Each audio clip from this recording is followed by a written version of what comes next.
अंडों से निकलकर कछुए के बच्चे समुद्र की तरफ जा रहे थे, मगर सैमी नाम का एक कछुआ जो थोड़ा कमजोर है गड्ढे से नहीं निकल पा रहा था। लेकिन तभी वहाँ एक सीगल आकर उसे अपने चोंच में उठाकर ले जाता है। सैमी जैसे तैसे सीगल से खुद को तो बचा लेता है, पर ऊपर से वो एक लकड़ी के टुकड़े पर गिर जाता है। उसे देखकर शैली नाम की एक मादा कछुआ साथ चलने को कहती है, मगर ऊंचाई से गिरने की वजह से सैमी घायल हो चुका था, जिससे उसमें थोड़ा भी चलने की हिम्मत नहीं थी। वो शैली से कहता है तुम सब जाओ, मैं बाद में आऊंगा। फिर रात हो जाती है और वो सपने में देखता है वही सीगल उस पर दोबारा से हमला कर रहा है, जिससे वो डर जाता है और उसकी आंख खुल जाती है। वो देखता है कि किनारे पर और कोई कछुआ नहीं है, लेकिन तभी एक लहर लकड़ी के साथ उसे समुद्र की तरफ ले जाती है। फिर सुबह उठकर सैमी जब समुद्र में जाने लगता है तो दो कछुए उसे बच्चा समझकर डराने लगते हैं। वो उससे कहते हैं कि पानी में बहुत सारे आदमखोर जीव रहते हैं, अगर तुम पानी में गए तो वो तुम्हें खाकर अपना पेट भरेंगे। लेकिन इनमें से एक समझदार मादा कछुआ उससे कहती है कि तुम्हें ऐसे ही किसी की बातों पर यकीन नहीं करना चाहिए और बिना डरे जीवन में आगे बढ़ना चाहिए। इतना कहकर वो सैमी से अलविदा लेती है। लेकिन सैमी जैसे ही पानी में जाने लगता है तो एक पिराना मछली उस पर हमला कर देती है और वो घबराकर ऊपर चला जाता है और नीचे देखता है तो उसे अलग अलग बड़ी मछलियां दिखाई देती है। इसलिए वो डरकर उसी लकड़ी के टुकड़े पर बैठा रहता है। वही हमें रे नाम की एक और कछुए को दिखाया जाता है,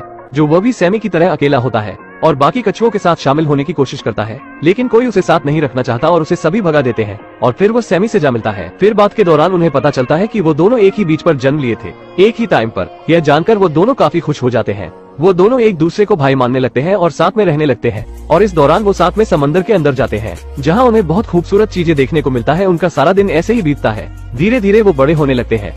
रे सैमी से कहता है अब हम बड़े हो चुके हैं, अब हमें भी अपनी पार्टनर ढूंढ लेनी चाहिए, जिससे हमारे भी परिवार होंगे।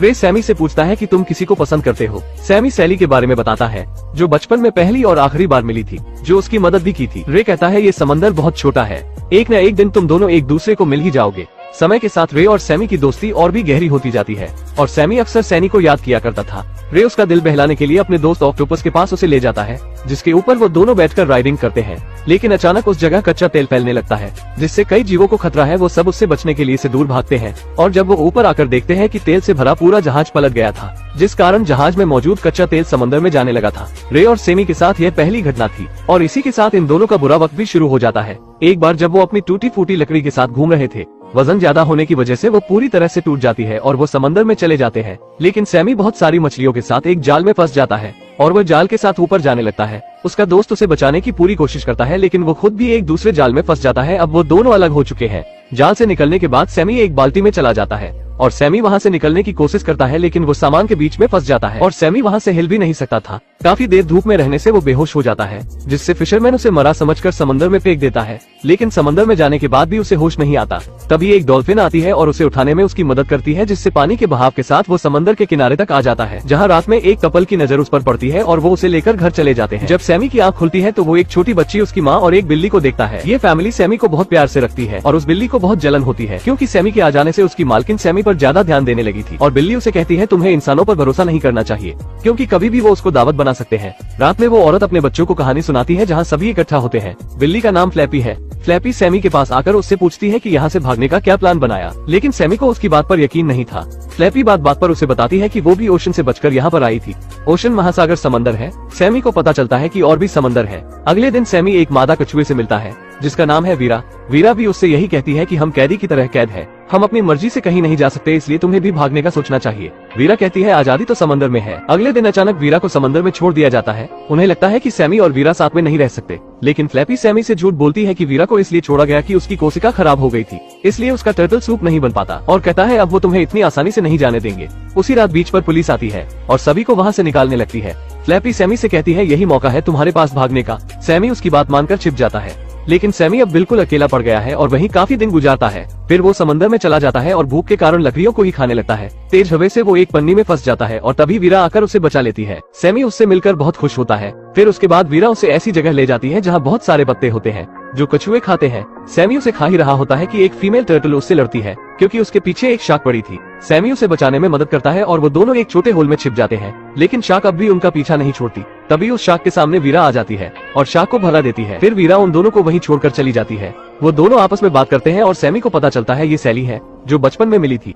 सैली भी उससे मिलकर बहुत खुश होती है। फिर वो दोनों साथ में ही समय बिताने लगते हैं।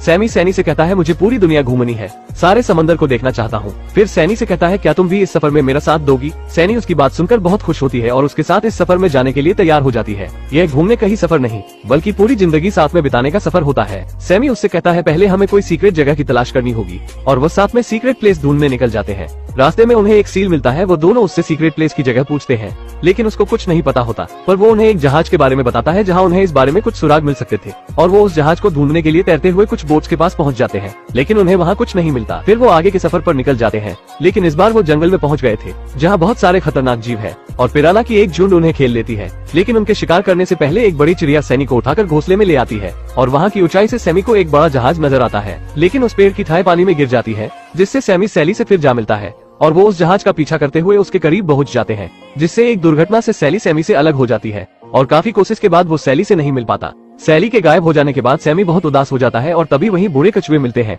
जो सैमी को बताते हैं, हमने एक फीमेल टर्टल को देखा जिसके शरीर पर शार्क के दांत के काटने का निशान होता है।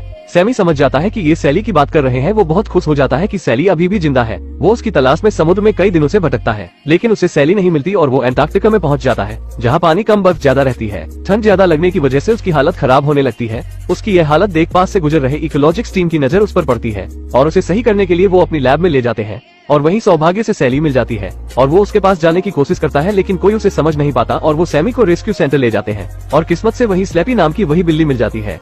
वो स्लैपी से मदद मांगता है वहाँ से उसे निकाल सके, और तभी वहीं वो औरत आ जाती है, और सैमी को देखते ही पहचान जाती है, और सैमी की जिज्ञासा देख समंदर में रिहा कर देती है। वहीं से जाते समय सैमी को दो कछुए मिलते हैं। वो सैमी से मदद मांगते हैं कि एक कछुए को एक कंटेनर से निकालने की। जब सैमी वहाँ पहुँचता है, वो देखता है कि ये तो उसका दोस्त रे है। वो एक दूसरे से मिलकर बहुत खुश होते हैं, और वो रे को बाहर निकालने की कोशिश करते हैं। रे उस कंटेनर से बाहर निकल जाता है। फिर सैमी रे को अपनी पूरी कहानी बता देता है। सैमी को रे इतना चिंतित में देख अपने घर ले जाता है, जहाँ वो रहा करता था। वहाँ रे सैमी को अपनी पत्नी रीटा से मिलवाता है, और वही बात करने के दौरान सैमी सैली के बारे में बताता है। फिर रीटा उससे कहती है, मैंने सैली को यही कुछ देर पहले देखा था।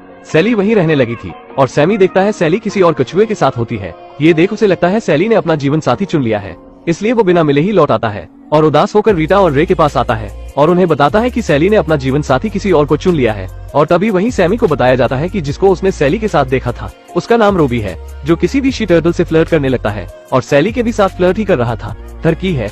ये बात जानकर सैमी बहुत खुश होता है कि सैली के दिल में उसी के लिए प्यार है। वो जल्दी से सैली से मिलने जाता है, जहाँ एक शार्क उसके पीछे लगा होता है। सैमी शार्क से उसे फिर से बचा लेता है, और फिर वो दोनों हमेशा के लिए जीवन साथी बन जाते हैं। और इसके बाद से कहानी वर्तमान में आ जाती है।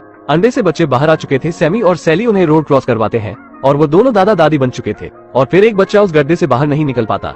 ये देख सैमी को अपना बचपन याद आ जाता है, और उसे बाहर निकालने में मदद करता है, और मूवी की यही पर ही हैप्पी एंडिंग हो जाती है। दोस्तों, यहाँ तक आ ही गए हो तो वीडियो को एक लाइक जरूर करें, और भी ऐसी ही मूवी एक्सप्लेन वीडियो देखने के लिए चैनल को भी जरूर सब्सक्राइब करें। हम मिलेंगे आपसे बहुत ही जल्द ऐसी ही धमाकेदार वीडियो में। तब तक के लिए गुड बाय।